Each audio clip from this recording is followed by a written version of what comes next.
Hello everyone, welcome to my channel Supreme Divine Power. I am Supreme Energy Sujata Adhikari, teacher of energy science and spiritual trainer. আজকে আমরা একটি meditation করব।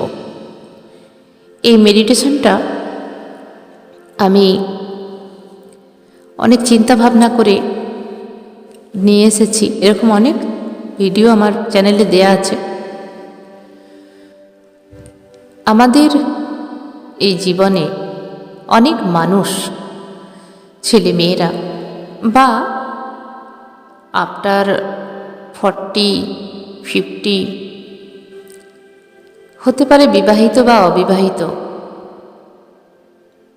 হতে পারে, twin flame journey আছে, এমনি সাধারণ লাভ লাইফ আছে। তো এরকম বিভিন্ন কেস আছে। টুইন ফ্লেমের ভিডিও কিন্তু আমার চ্যানেলে দেয়া আছে। তো আমি দেখেছি এরকম কেস স্টাডি অনেক করেছি আমি, যেহেতু আমি পাস্ট লাইফ করাই। তো ক্লায়েন্ট এরকম আসে বা আমার কাছে কমেন্টও আসে, মেসেজ আসে, বা ক্লায়েন্টরা ফোন করেন মাঝে মাঝে, কাউন্সিলিং করান। তো এমন কিছু কেস আছে সত্যিই ভীষণ কষ্টের,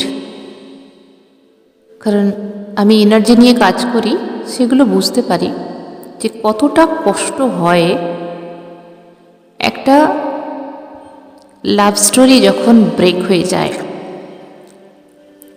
মেডিটেশনটি করাবার আগে কিছু কথা না বললেই নয়, কারণ শুধু আপনারা মেডিটেশনটা করবেন না জেনে তখন রেজাল্ট ভালো আসবে না। তাই কিছু কথা জেনে নিন। লাভ লাইফে একটা ছেলে আর মেয়ের যে সুন্দর সম্পর্ক, আমরা তো জানি যে আমাদের সঙ্গে কার বিয়ে হবে সেটা আগের থেকেই কিন্তু নির্ধারিত হয়ে আছে। আমরা লাভ লাইফে আসি, কিছুদিন পরে দেখা যায় যে হঠাৎ ছেলেটির বিয়ে হয়ে গেছে বা মেয়েটির বিয়ে হয়ে গেছে। তখন সত্যিকারের রিয়েল ভালোবাসা যদি হয়, তাহলে দুজনের অন্তরাত্মায় কিন্তু খুব কষ্ট পায়। হয়তো ছেলেটির বিয়ে হয়েছে বাড়ির প্রেসারে, অনেক সময় কি জাতপাত ম্যাটার করে, অনেক সময় যে আমরা বলি না কাস্ট, সেই কাস্ট অনেক সময় ম্যাটার করে, বয়স ম্যাটার করে, বা বাড়ির পরিবেশ ম্যাটার করে। তার জন্য হয়তো বাড়ির লোক মেনে নেয় না, অন্যত্র বিয়ে হয়ে যায়। সেখানে ছেলেটি হয়তো রাজি নয়, জোর করে বাবা মার কথা না ফেলতে পেরে বিয়েটা হয়ে গেল। বা মেয়েটির ক্ষেত্রেও সিমিলার কেস হতে পারে। দুজনেই কিন্তু দুজনকে মন থেকে ভুলতে পারে না। সেই সময় যে এদের মনের অবস্থাটা হয়, একটা জিন্দা লাশ যাকে বলে, বেঁচে থাকতে হয় বেঁচে থাকে, কিন্তু এদের মনের ভেতরে যে কি চলে, মৃত্যুর সঙ্গে যেন লড়াই করা। আমরা সবচেয়ে দুরারোগ্য মারণ রোগ দেখেছি ক্যান্সার, তার যে কষ্ট, কিন্তু আমার মনে হয় ওটা ওটার বডির কষ্ট, কিন্তু সোল লেভেলের যে কষ্টগুলো হয় সেটা হচ্ছে টুইন ফ্লেম জার্নিতে হয়। যারা মেলে না, বিছাড় যায়, একবার আসে একবার চলে যায়। আর যারা লাভ পার্টনার হঠাৎ করে অ্যাক্সিডেন্টালি কিছু হয়ে গেলে, যেরকম একটা ছেলে একটা মেয়েকে ভালোবাসে, হঠাৎ করে এদের মধ্যে কেউ একজন মারা গেল, হতে তো পারে, বা হঠাৎ কারোর বিয়ে হয়ে গেল, বা হঠাৎ কেউ বিট্রে করলো, হতে পারে, যে কোনো কেস হতে পারে। কেউ একটা বিট্রে করলো, মেয়েটি হয়তো ছেলেটিকে ভালোবাসে প্রচণ্ড, ছেলেটি বিট্রেপনা করে অন্য জায়গায় বিয়ে করলো বা অন্যজনকে ভালোবাসে। বা এটা সিমিলারলি মেয়েটার ক্ষেত্রেও হয়, মেয়েটা হয়তো অন্য জায়গায় চলে গেল ছেলেটিকে ছেড়ে দিয়ে। তো রিয়েল যে লাভ তখন কিন্তু সাংঘাতিক কষ্টের। যেটা আমরা সবচেয়ে মারণ রোগ ক্যান্সারকে ধরি, সেটা বডি রিলেটেড, আর সোল রিলেটেড। কিন্তু এই মারণ কষ্ট যে কি অত্যাধিক কষ্ট, সোল লেভেলের কষ্ট আমরা বুঝতে পারি। যাদের হয় শুধুমাত্র তারাই জানেন কতটা কষ্টের মধ্যে তারা থাকে, কতটা জার্নির মধ্যে থাকে। তারা না পারে ভুলতে, হাজার চেষ্টা করেও তাকে ভোলা যায় না, অনেক কিছু করার পরেও ভুলতে পারে না, আবার কাউকে বলতেও পারে না। মুশকিল হচ্ছে কাউকে যে বলবে সে বলতেও পারে না। এটা হচ্ছে আমাদের যে হার্ট থাকে তার কোনো মলম হয় না। আমাদের স্কিনের প্রবলেম, বডির কোনো প্রবলেম হলে সেখানে আমরা ডক্টর দেখিয়ে কোনো মেডিসিন নিয়ে আমরা সেটাকে, কোনো পেন হলে পেন কিলার খেলে আমরা ভালো থাকি। স্কিন প্রবলেমের জন্য আমরা মেডিসিন ইউজ করি, সেখানে ভালো থাকি। কিন্তু এই যে প্রবলেম, এর কোনো মেডিসিন হয় না এবং আমরা কারোর কাছেও বলতে পারি না। ভেতরে ভেতরে একদম ভেতরে ভেতরে একটা ঘুটান, একটা যেন মেঘ, কালো বাদল একটা পাহাড়ের মতো চট্টান হয়ে বসে থাকে, কিছুতেই যেন সেটাকে সরানো যায় না। এবং এই যে কথাগুলো আমি বলছি, যারা আপনারা এই জার্নিতে আছেন তারা ভালোভাবে কিন্তু ফিল করতে পারছেন। এবং আমি কেন ফিল করছি, সেই জায়গা থেকে কেন আমি এই ভিডিও করছি, কারণ এরকম কেস স্টাডি আমি বহু করেছি, পাস্ট লাইফে নিয়ে গেছি, বা টুইন ফ্লেম জার্নি দেখেছি, কাউন্সেলিং করিয়েছি, বা এনার্জি নিয়ে কাজ করা হলো আমার কাজ। সেগুলো ফিল করতে পারি যে কতটা মরণ যন্ত্রণা হয়, না পারে মরতে, না পারে বাঁচতে, ঘুট ঘুটকে মরতে হ্যাঁ এই লোক। তো সেই যে কষ্টে যারা আছেন, ধরুন ছেলেটা অন্য জায়গায় গিয়ে বিয়ে করে নিয়েছে, তো মেয়েটাকেও বাধ্যতা বাড়ির লোকেরা অন্য কোথাও বিয়ে দেবে, সেখানে ঠিকভাবে মানতে পারছে না, মনের ভেতরে কষ্ট, জ্বালা পোড়া, যন্ত্রণা, ফ্রিভাবে থাকতে পারছে না। সিমিলারলি এটা অপোজিটও হতে পারে, ছেলেটার ক্ষেত্রেও হতে পারে। বা অনেকের বিয়ের পরেও এরকম অনেক মানুষ আসেন তাদের লাইফে, এরকম আমি কেস স্টাডি দেখেছি। অনেক বিয়ে হয়ে গেছে, কোনো বিবাহিত মেয়ে, তার লাইফে হঠাৎ একজন পুরুষ এলো, তাকে ভীষণভাবে ভালোবেসে ফেলল। স্বামীর সঙ্গে কিন্তু কোনো অশান্তি হচ্ছে না, বা কাউকে বলতে পারছে না, জানাচ্ছে না, ভেতরে ভেতরে খুব কষ্টে আছে, কারণ আর তাকে পাওয়ার নেই না, বিয়ে হয়ে গেছে। আবার অনেক ক্ষেত্রে দেখা গেছে স্বামীকে ছেড়ে তার সঙ্গে ঘর করবে বলে গেছে, কিন্তু সেটাও সম্ভব হয়নি, কারণ যেহেতু তার সংসার আছে। মানে একটা থানা পুলিশ কেস এরকম হয়ে গেছে, তারাও তাদের শান্তিতে নেই, মানে এটা সম্ভব হয় না। আমি যেখান থেকে আজকের মেডিটেশনটা করাবো সেটা হচ্ছে ভীষণভাবে পেন। কতটা পেন হলে সে বুঝতে পারে যে না সামনে এগোনো যায়, না পিছনে যাওয়া যায়, কিছুই ফিরে পাবার নেই তার। যখন এই পয়েন্ট অফ ভিউ আসে, তার যে কত যন্ত্রণা, কত কষ্ট, এটাকে বলা হয় সোল লেভেলের কষ্ট। তো এখান থেকে আমরা কিভাবে বেরোবো, আমি সোল লেভেলের কষ্টের জন্য একটা প্রেয়ার দিয়েছিলাম, আপনারা অনেক রেসপন্স করেছেন ওই প্রেয়ারটায়। কার্মিক প্রেয়ার যেটা ছিল, অনেক আমি ভালো রেসপন্স পেয়েছি। তো আজকে আমরা এখান থেকে একটা মেডিটেশনের মাধ্যমে বেরোবো। তো যারা এই জার্নিতে আছেন তারা শুধুমাত্র এই মেডিটেশনটা করবেন, বাকিরা কিন্তু নয়, কারণ তাদের ভেতরে যে কষ্ট, সেই কষ্টটাই আমি নির্মূল করব মেডিটেশনের মাধ্যমে। এই মেডিটেশনটি কিন্তু প্রত্যেক দিন আপনাকে করতে হবে। করতে করতে করতে করতে দেখবেন অটোমেটিক আপনি হালকা ফিল করবেন, লাইট ফিল করবেন। কারণ বাঁচতে আমাদের হবে, আমরা তো সুইসাইড করতে পারবো না, কারণ সুইসাইড করা আরও বেশি মহাপাপ। এই জন্মে আমরা যা করছি, আমরা এর পরের জন্মে আমাদের আরও কষ্ট পেতে হবে, এবং এই একই প্রবলেম আমাদের সঙ্গে যাবে। তাই যা আমাদের এই জন্মে আমরা যে প্রবলেম ফেস করছি, সেই প্রবলেমকে সর্ট আউট এই জন্মেই আমরা করে নেব, যাতে করে নেক্সট লাইফে আমাদের এই প্রবলেমকে আর না বয়ে নিয়ে যেতে হয়। এই জন্মে আমরা যে কষ্ট পাচ্ছি, সেই কষ্টকে এখানেই শেষ করব, যাতে নেক্সট লাইফটা অন্তত শান্তির মেলে। অনেকে বলবেন নেক্সট লাইফ আছে কি নেই, এটা পরের কোশ্চেন, তাদের জন্য কোনো আরেকটি ভিডিওতে আমি আলোচনা করব, কারণ এটা বলতে গেলে আবার অনেক আমাকে চর্চা করতে হবে। তাহলে চলুন, যারা এই প্রবলেমে আছেন, ভীষণভাবে পেনে আছেন, কষ্ট পাচ্ছেন, তাদের জন্য আজকের আমার এই মেডিটেশন। এই মেডিটেশনটা তারাই করবেন যারা এই প্রবলেমের মধ্যে আছেন, বারবার বলছি, বাকিরা কিন্তু না করলেও পারেন। তো মেডিটেশনটি করার জন্য সবার প্রথম আপনাকে একটি জায়গা চুজ করতে হবে, যেখানে আপনাকে কেউ ডিস্টার্ব করবে না, এবং যেই সময়টা আপনি শান্ত থাকবেন, শান্ত মানে যে সময় আপনাকে কেউ কোনো কাজ থাকবে না, কেউ আপনাকে ডাকবে না, বা আপনার কোনো প্রেশার থাকবে না যে আমাকে এক্ষুনি এটা করতে হবে, ঠিক আছে? তো অন্তত আপনি মেডিটেশনটা কতক্ষণের হবে আমি ঠিক জানি না, দেখি কতক্ষণে করাই। তো যতক্ষণ লাগবে তার চেয়েও একটু বেশি সময় আপনাকে রিল্যাক্স থাকতে হবে। তাহলে কী হবে, আপনার ধীরে ধীরে মনটা চেঞ্জ হবে, এনার্জিটা সেইভাবে আপনার ভেতরে কাজ হবে। তো আমি সবসময়তেই বলি মেডিটেশন করার সময় বোতলে করে একটু জল নিয়ে রাখবেন। মেডিটেশন শেষ হয়ে গেলে এই জলটা খেয়ে নেবেন, তাতে করে খুব তাড়াতাড়ি আপনি রিল্যাক্স ফিল করতে পারবেন।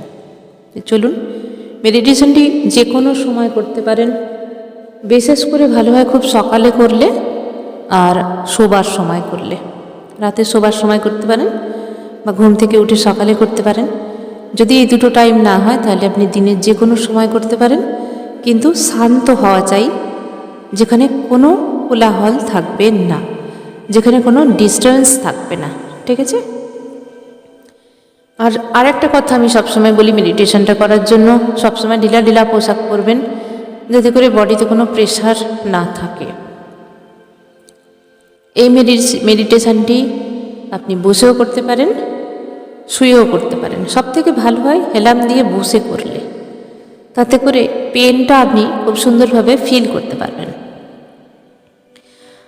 বসে মেডিটেশনটি করুন, তাহলে ভালো রেজাল্ট আসবে। সোফাতে আপনি হেলাম দিয়ে করতে পারেন, চেয়ারে হেলাম দিয়ে করতে পারেন, খাটে বসে আপনি হেলাম দিয়ে করতে পারেন, ফ্লোরে বসে কোথাও মানে ওয়ালে হেলাম দিয়ে করতে পারেন। একটা ব্যাক সাইডে সাপোর্ট নিয়ে করুন, তাতে করে ভালো হবে। তা প্রথমেই রিল্যাক্স হয়ে বসে পড়ুন। পা আপনি যেভাবে রাখতে চান সেভাবে রাখুন। হাত দুটোকে কোলের মধ্যে রেখে দিন। চুপচাপ বসে থাকুন, চোখ বন্ধ করুন। আপনি যেভাবে আপনার ঈশ্বরকে ডাকেন সেইভাবে হাতের ভঙ্গিমা করুন। প্রণামের ভঙ্গিমা করতে পারেন। এই মেডিটেশনটা যে কোনো ধর্মের মানুষ করতে পারে। তো আপনি আপনার ঈশ্বরকে যেভাবে ডাকেন সেইভাবে হাতের ভঙ্গিমা করে নিন। সেই মুদ্রায় হাতকে নিয়ে আসুন। বলুন, হে ঈশ্বর বা হে আল্লাহ, হে গড, যে নামেই আপনি ডাকেন, বা হে ইউনিভার্স, আজকে আমি যে মেডিটেশনটি করতে যাচ্ছি, এই মেডিটেশনের থ্রু আমার মধ্যে এসে আমার ভেতরের এই যন্ত্রণা, যে পেনে আমি ভুগছি, যে কষ্ট পাচ্ছি, তুমি রিমুভ করে দাও। আমি শান্তি পেতে চাই, এখান থেকে বেরোতে চাই। যদি কখনো কোনো জন্মে কোনো অন্যায় করে থাকি, আমি মন থেকে ক্ষমা চাইছি, আমায় ক্ষমা করে দাও। এবং যেই মানুষটার জন্য আপনি এই মেডিটেশন করছেন, যাকে মনে করে, আপনার পার্টনার হতে পারে, যে কোনো মানুষকে নিয়ে হতে পারে, আপনি আপনার সন্তান হতে পারে, অনেক সময় সন্তানরাও আমাদের কিন্তু আঘাত দেয়, যে কেউ হতে পারে, তাকে বলুন যে কখনো, তাকে মনে মনে স্মরণ করুন, বলুন যে কখনো যদি কোনো জন্মে আমি তোমাকে এই কষ্ট দিয়ে থাকি, তাহলে আমি মন থেকে ক্ষমা চাইছি, আমাকে তুমি ক্ষমা করে দাও, এবং এখান থেকে যাতে আমি বেরোতে পারি তার জন্য আমাকে আশীর্বাদ করো। কেন বেরোতে বলছি? কারণ আর কোনো উপায় নেই, তার কাছে যাবারও উপায় নেই, তার কাছে থাকারও উপায় নেই। তাই আমাকে এখান থেকে বেরোতে হবে এবং শান্তি পেতে হবে। এবারে হাত কোলের মধ্যে রেখে দিন, চোখ বন্ধ করুন। এখন মনের কল্পনায় আপনার লাইফ পার্টনার বা যাকে নিয়ে আপনি মেডিটেশনটা করছেন, তার সঙ্গে সেই সুন্দর মুহূর্তগুলো ভাবতে থাকুন। কোন সময় মিট আপ করতেন, ভালো কোনো মুহূর্ত যেখানে আপনি সবচেয়ে বেশি খুশি হয়েছিলেন,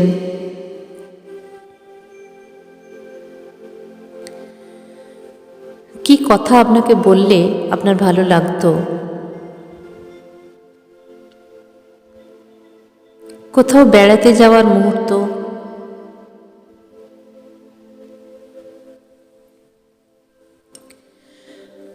কখনো আপনার সৌন্দর্যকে তুলে ধরা, খুশির কোনো মুহূর্ত অনেক থাকে জীবনে। তার সঙ্গে সেই সময়ের মুহূর্তগুলো ভাবতে থাকুন এবং বডিকে রিল্যাক্স করে দিন, হেলাম দিয়ে দিন, বডি রিল্যাক্সড। চোখের সামনে সিনেমা আকারে মনের কল্পনায় ভাবতে থাকুন সেই ঘটে যাওয়া সুন্দর মুহূর্তগুলো।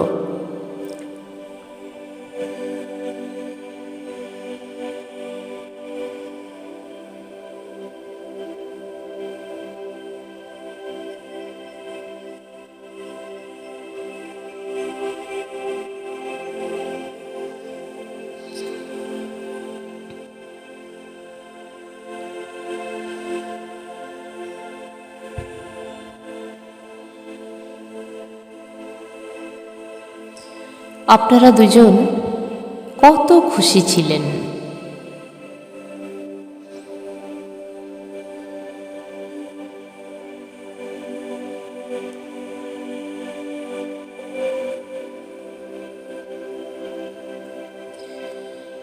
এরপরেই হঠাৎ করে সব বদলে যেতে শুরু করলো। সেই মর্মাহত ব্যবহার, পিন বেঁধানো কথা, আপনাকে ইগনোর করা, ঝগড়া হওয়া, গালি দেয়া, মিসবিহেভ করা,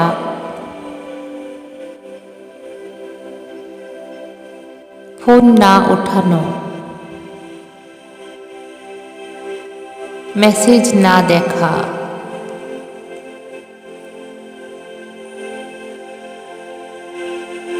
বারবার রিকোয়েস্টের পরেও কল না করা, দেখা না করা, এইভাবে অনেক দিন যায়। আপনার তরফ থেকে চেষ্টার কোনো ত্রুটি থাকে না। কত কাকুতি মিনতি করা, হাত জোড় করে ক্ষমা চাওয়া, কান্না করা, সব কিছু মেনে নেয়া, যা বলবে তাই শুনব, তাকে কমিটমেন্ট দেয়া, শুধু আমায় ছেড়ে যেও না। কিন্তু একটা রিকোয়েস্টতে আপনার পার্টনার রাখল না।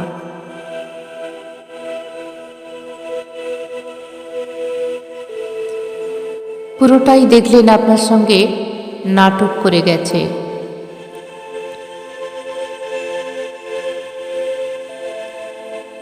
চিটিং করে গেছে। হয়তো সমস্ত চাহিদা আপনি মিটিয়েছেন, নিঃস্ব হয়ে গেছেন আপনি।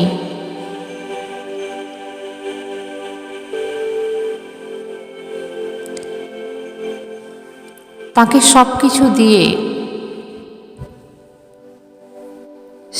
সে তো ভরে গেল, অর্থ দিয়ে, সময় দিয়ে।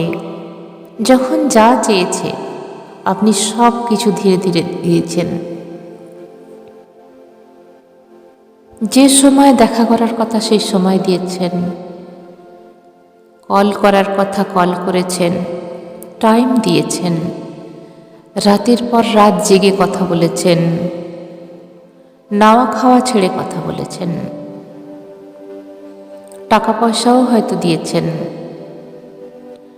আর মনটা তো আগেই দিয়েছেন। এরপর হয়তো আপনার শরীরটাও দিয়েছেন, কখনো কখনো কারোর ক্ষেত্রে হতে পারে। তাহলে সব কিছু দিয়ে আজ নিঃস্ব, খাঁ করছে যেন একটা বালুকাময় মাঠ, মরুভূমি হয়ে গেছে মনটা। কেউ নেই, নির্জন, খালি হয়ে গেছে। হু হু করছে মন, হাজার কাকুতি মিনতিতে আর তার সাড়া পাওয়া যায় না। হাজারবার কল করলেও তার গলাটা শোনা যায় না। অনেক রিকোয়েস্টিং মেসেজের পরও তার কোনো রিপ্লাই পাওয়া যায় না। হয়তোবা নাম্বারটাই ব্লক হয়ে গেছে।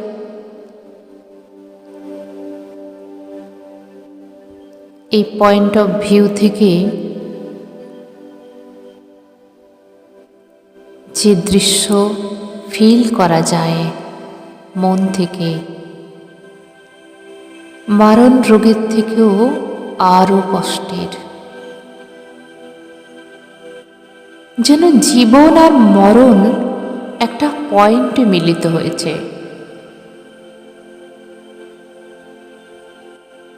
হঠাৎ হয়তো একদিন ফোন করে কত অকথ্য ভাষা, কত দুর্ব্যবহার, হয়তো লাস্ট স্টেটমেন্ট এটাই দিয়ে দিল, আমি তোমার সঙ্গে কোনো সম্পর্ক আর রাখতে চাই না, আমার অন্যত্র বিবাহ ঠিক হয়ে গেছে। শেষ যে যন্ত্রণা, সেটা আমাদের যে দিল আছে, হার্ট, যেটা আমরা ভালোবাসায় যে লাভ হার্ট দেখি, আপনার বুকের ভিতরে একটা করে করে তীর মারা আছে, বিষক্রিয়া তীর। লাস্ট যে তীর মারল, আমি তোমার সঙ্গে কোনো যোগাযোগ রাখতে চাই না, সমস্ত সম্পর্ক আমি শেষ করে দিলাম, আমাকে আর বিরক্ত করো না। লাস্ট তীর আপনার হার্টে এসে লাগলো। সেই হার্ট, আপনার যে হার্ট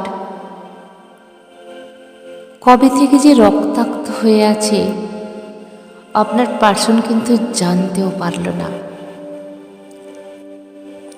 একটা করে তীর মেরে গেছে, অনায়াসে আপনি সহ্য করেছেন।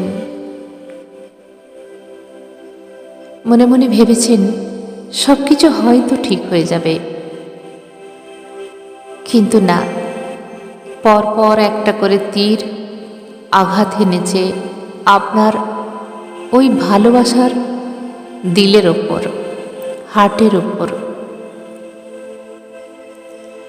একটা করে তীর বেঁধা আছে, সেই তীরের যন্ত্রণায় আপনি প্রতিটা রাত দিন ছটফট করছেন। বিষাক্ত তীর, আপনার হার্ট রক্তাক্ত হয়ে গেছে। মনের কল্পনায় সেই লাল রঙের হার্ট আপনার ভেতরে দেখতে থাকুন।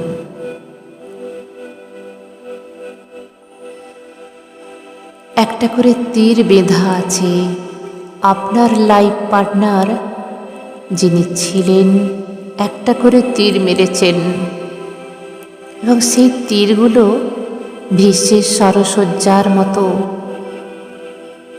আটকে আছে এখনো আপনার হার্টে। চেয়ে দেখুন, ফিল করুন সেই যন্ত্রণা। একটা করে তীর যখন মেরেছে,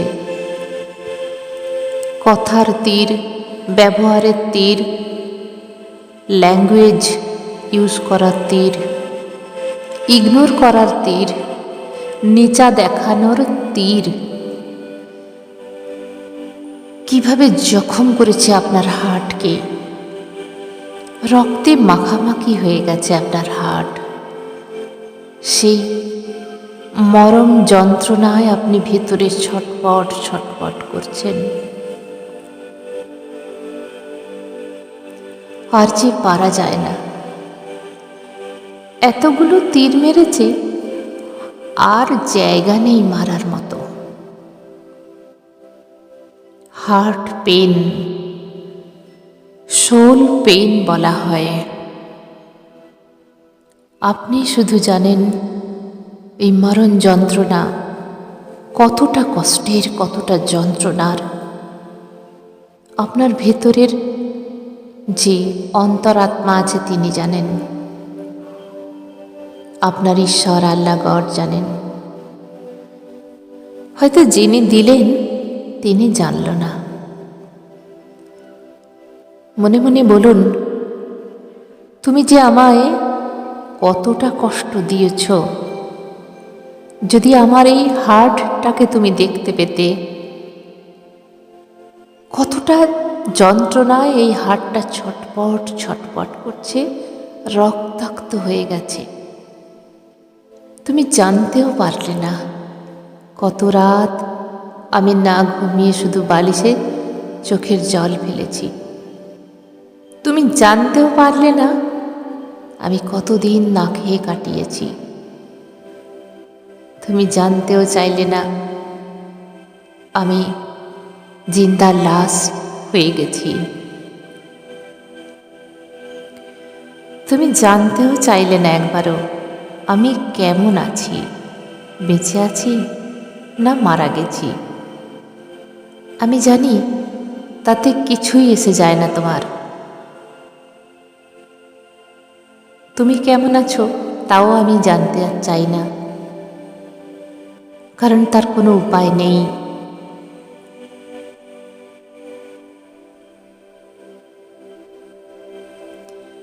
এখন এই যে কষ্ট, এই যে যন্ত্রণা আমরা রিমুভ করব। ঈশ্বরকে বলুন, আপনার ঈশ্বর আল্লাহ গড যে নামেই আপনি ডাকেন, বলুন, হে ঈশ্বর, হে আল্লাহ, হে গড, হে ইউনিভার্স, আমার মদত করো, আমায় সাহায্য করো এখান থেকে ওঠার। আমার যন্ত্রণায় মলম তুমি লাগিয়ে দাও। কারণ যে মানুষরা আমাদের কষ্ট দেয়, হতে পারে সেটা পাস্ট লাইফ কর্মা, আমরা সেটা এখন দেখব না। কারণ মানুষ মানুষকে কষ্ট দিতে পারে, কিন্তু ওপরওয়ালা কখনোই দেবে না। তাই আমরা যতই অন্যায় করি, তিনি আমাদের পিতার মতো, মাতার মতো, তার কাছে আমরা হেল্প চাইব। তিনি আমাদের নিশ্চয়ই এই কষ্ট থেকে মুক্ত করে দেবেন। চোখ বন্ধ করে মনের কল্পনায় ওই একটা করে তীর আপনাকে উবড়ে ফেলতে হবে। এই তীর ওবড়াবার যে যন্ত্রণা, সেটা কত যন্ত্রণায় ছটফট করতে হবে সেটা আমরা সবাই জানি।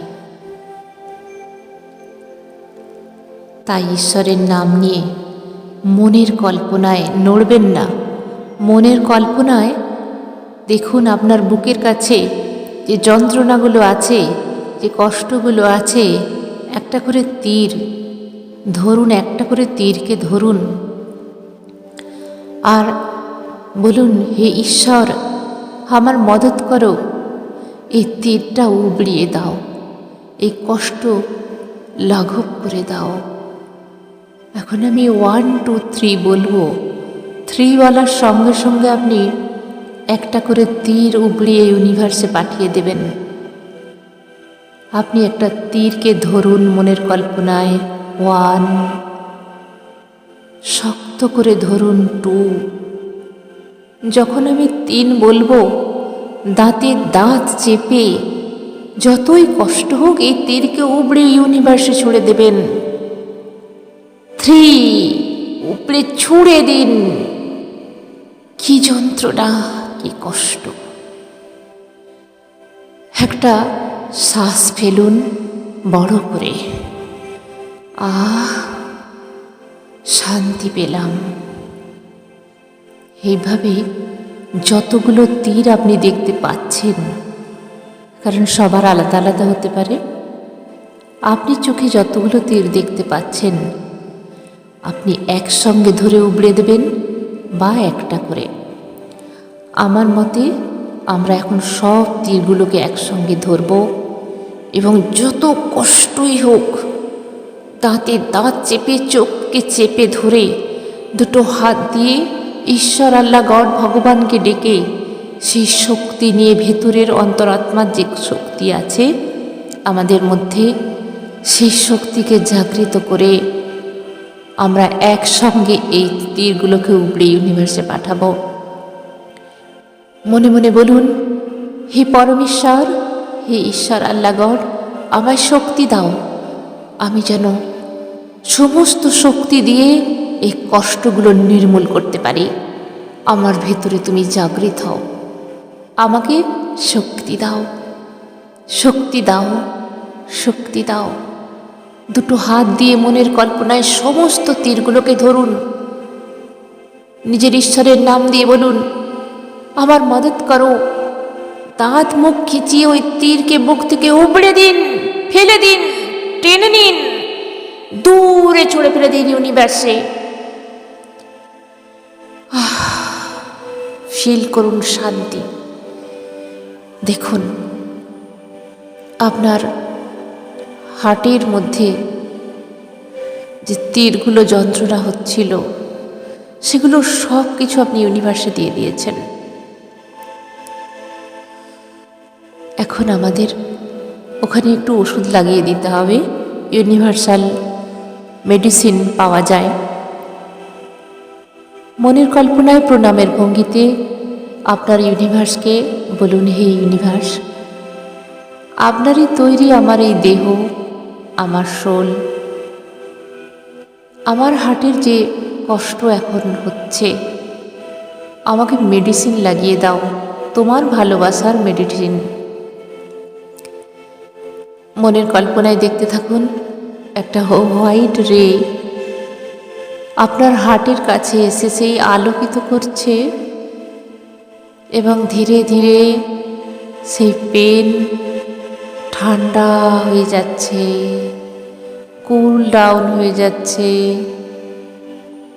শান্তি ফিরে পাচ্ছেন। অনেকক্ষণ ইউনিভার্সাল এই পাওয়ার নিতে থাকুন। ইউনিভার্সের ভালোবাসা, এই রে পরম শান্তি ফিল করাবে আপনাকে। এতদিন যে ছটপট করছিলেন যন্ত্রণায়, সেগুলো সমস্তটাই চলে গেছে ইউনিভার্সে। মনে শান্তি ফিল করুন।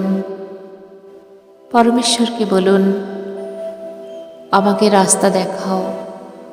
হয়তো আমি পথভ্রষ্ট হয়েছিলাম, তাই সমস্ত কষ্ট, দুঃখ, যন্ত্রণা, পেন আমাকেই সহ্য করতে হয়েছে।